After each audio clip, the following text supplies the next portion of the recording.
is peace, love,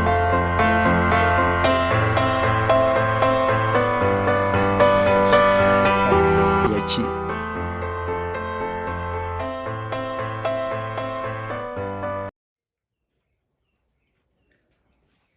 Beloved brothers and sisters,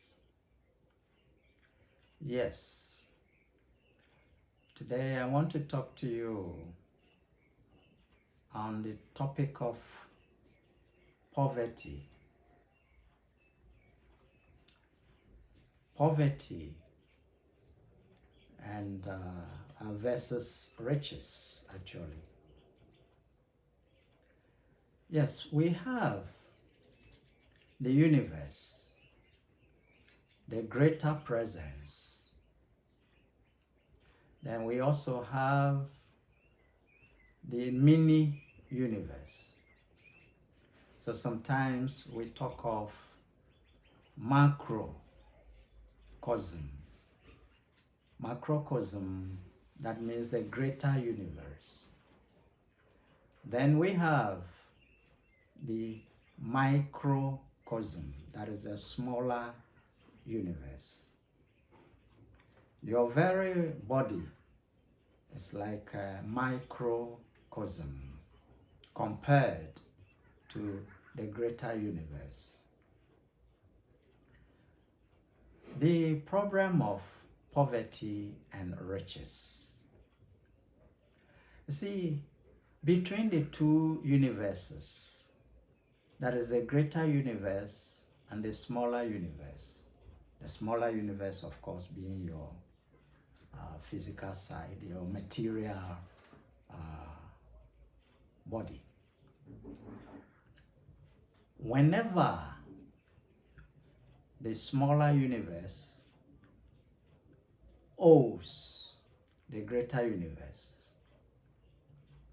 then the smaller universe is in trouble. When the universe, the greater universe, owes the smaller universe, then abundance is dumped on the smaller universe to create a balance. Smaller universe, greater universe, the law of balance works between the two. There is a saying that nature hates vacuum. That means if a place is depleted of something, then nature wants to fill the place to balance it. In fact, that is the reason why even the wind blows. The wind blows because of high pressure and low pressure. The wind is moving to balance the low and the high pressures so that there is no pressure at all. So if a place is low pressure and another place is high pressure, then there will be movement from the high pressure. The air will move. It becomes the wind. It moves to the low pressure zone. Why? Because it wants a balance. This is how the universe functions. So if you give to the universe gives back to you to create a balance. If you take from the universe takes from you to create a balance. In other words, when you owe the universe, then the universe takes from you to balance it. If the universe owes you, then he gives to you, the universe gives to you, so that it balances it. This is what I call the balancing law And that is happening everywhere. The whole existence, the whole manifest world is functioning on the principle of this balancing law. And it functions on the material level, it functions on the mental level as well, on the psychic level, on various levels of existence. When you give anything to the universe, some service to the universe, some kind of presentation to the universe, in any form, the universe seeks to balance it by also giving you back. And it is the giving back from the universe that makes us feel we are rich. That makes us feel we are blessed. But it's just the balancing law at work. You see? So, if you haven't given to the universe and you have been taken from the universe, then the opposite of blessing, the universe will be taken from you and you can't understand it. It's just a balancing law at work. We have several examples of this. See, nature or the universe has provided a whole lot of things. We take them and we don't give back. If you take and you give back, there is balance. But if you are in the mood of taking, then you are owing nature. You are owing the universe. And when it is like that, then you experience what we call poverty, because you want and you won't be given anymore. And what you have will be taken away from you because there is need for balance. This balancing law is ignored by many people. In other words, people are ignorant about how it works. It's not like somebody is sitting somewhere calculating to make you poor and make somebody rich. The universe is functioning automatically on that law. It's just, as I always say, it's like everything is programmed to function in particular ways. It's just like the drama already drawn or set, and it is functioning. But then we must know, we can know the coming things based on what inputs we've made or how we have actually behaved towards the universe. Then we can say we're blessed, or in the other sense, it's like a curse. Because if you take from the universe continuously and you are not giving to the universe, there comes a time and you try to take and the universe will no more give, because the balancing law must work. And one will be compelled to release even the little he has, he or she has. Whatever you have that is due to you for balancing will be given. But if not, what you have can also be taken away. It confuses people, and sometimes they refer it to the devil. No, it is a misunderstanding of how the universe is functioning. That is all. It's a law that people are ignorant of, and when it is working, then they attribute it to certain forces. Yes, there is only one power. There are no powers. It is all ignorance. It is all illusion. The real power is one. But how it functions is diverse ways. Because when some place there is need to balance something, then the force, the power will move in that direction to let it happen. When something has to be taken away, it moves to that direction to take it away, just to balance things out. See, let's take for example, in the past, we see in a place like Africa,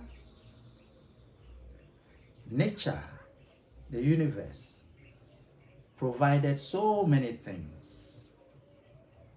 There is rainfall in abundance, the soil fertile,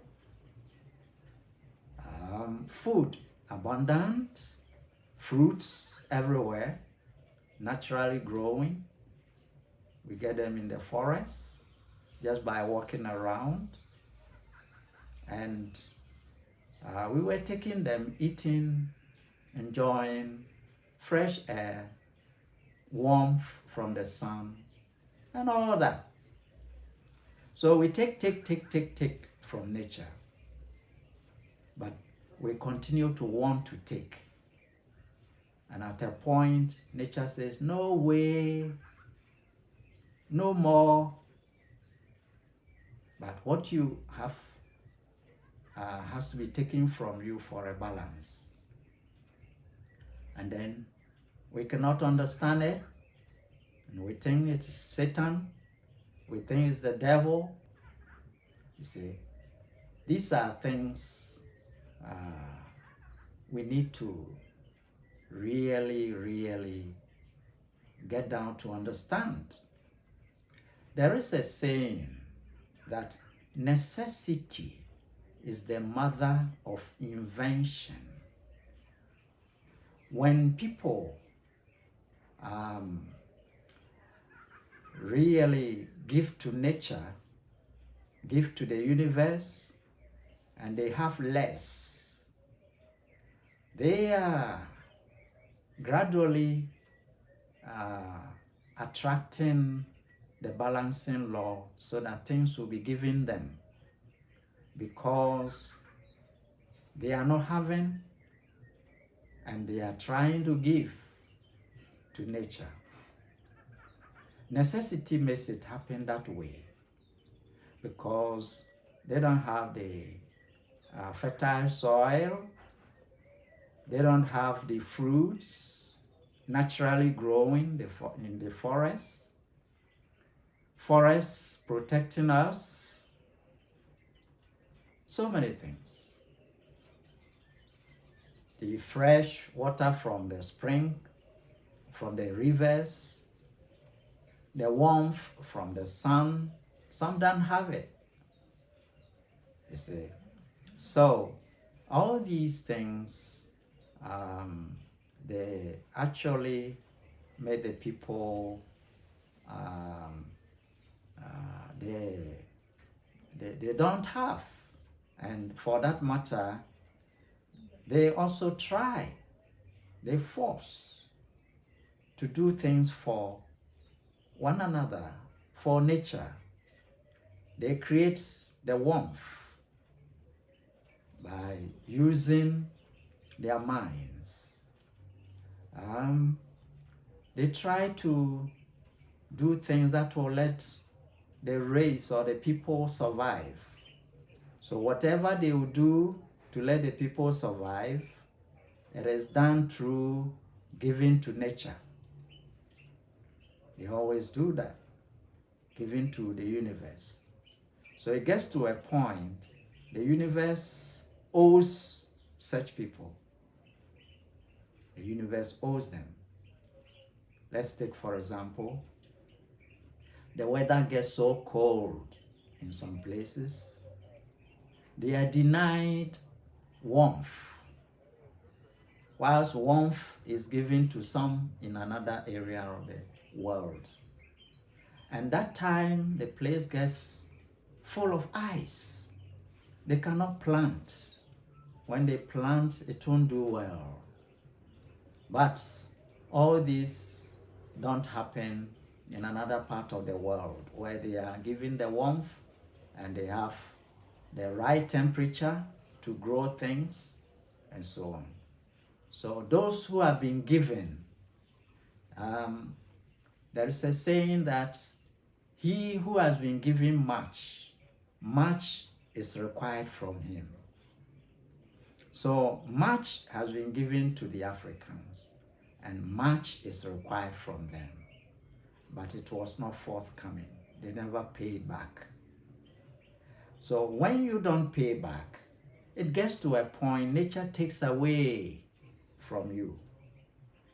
And it becomes like it takes from you and it goes in the direction of the one who actually has been given to the world and needs to receive to balance it.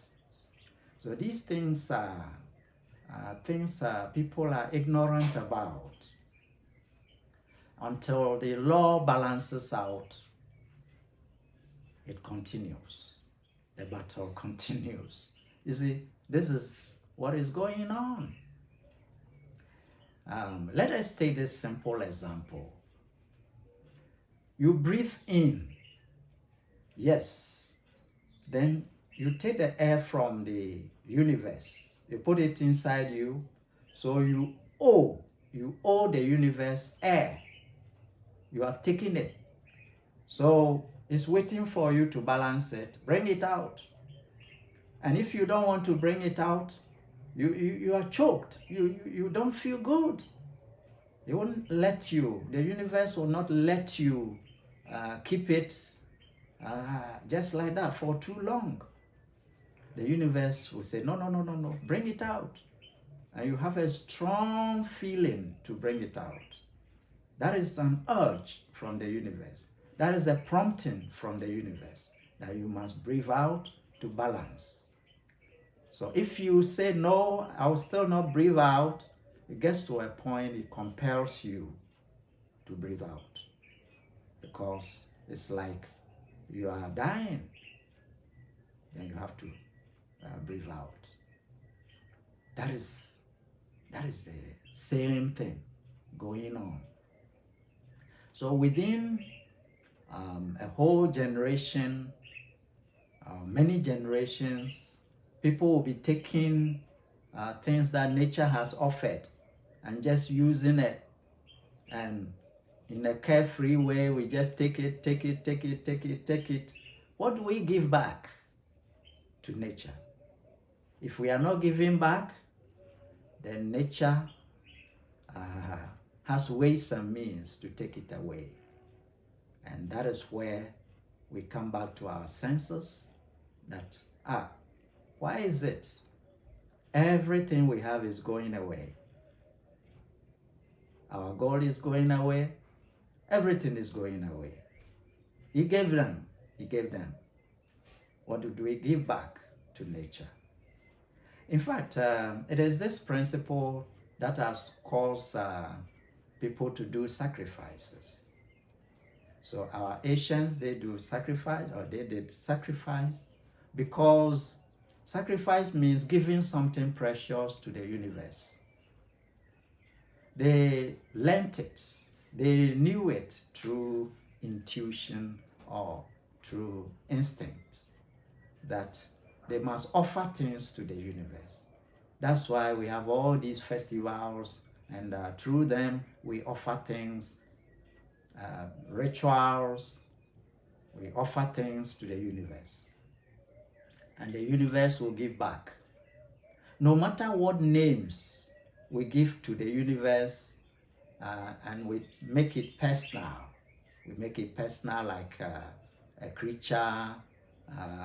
We give it name and so on.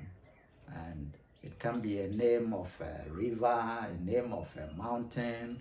The universe responds according to the way you address it. And it can even manifest some things in that direction. That is how the laws work. So people were offering a lot of sacrifices to nature, to the universe. And they got responses because the universe always balances things. When you make the universe owe you, you will give back. And whatever you give, it also gives back. And this is what has caused a principle of sacrifice. And people want to offer very dear things so that they can get very dear things, very highly revered things. People, they offer even living entities like animals, to the extent that even some people offer humans. And the idea is that if we give something very precious, then the universe will give us something precious. You see, but that principle, we forget one thing. When you are offering animals, yes, their lives are precious. Life manifesting in any form is precious. But when you offer it, the law will work. You'll get something from it. But remember, you also offered pain to the universe. The pain of the death of the animal. The pain of the death of the human you offered. And therefore, when the universe is offering you back, whatever he gives to you back, there is pain attached to it that will manifest within time. Within time. And it is perfect law. You give the universe something precious, he will give you something precious. But you gave it, and that thing went through pains. So you've offered the thing plus pains to the universe. The universe will offer you back very precious things, but there will be pains attached to it, and you'll give it to you. These things, they are exact laws. They are exact laws. Universe is not thinking you are going to suffer. It's the law. It's the law. The law of fire is that it burns. So you put your hand in, then you are praying to God, don't let the fire burn me, don't let the fire burn me. I mean, why put your hand in it? So the law of balance, if you go against it and you pray, don't let me suffer. Why go against it? Why? Why go against the law? That is the thing ignorance can do to people. So we need to awaken. We need to utilize these laws in the right way, and we'll be freed. We'll be freed. Sacrifices, especially in the form of rituals with blood. Blood is so precious, but it goes with pains. And when you offer it, you get great things. But the great things will also move. Just the same way you move the great thing with pains to the universe. The universe gives you back precious things with pains.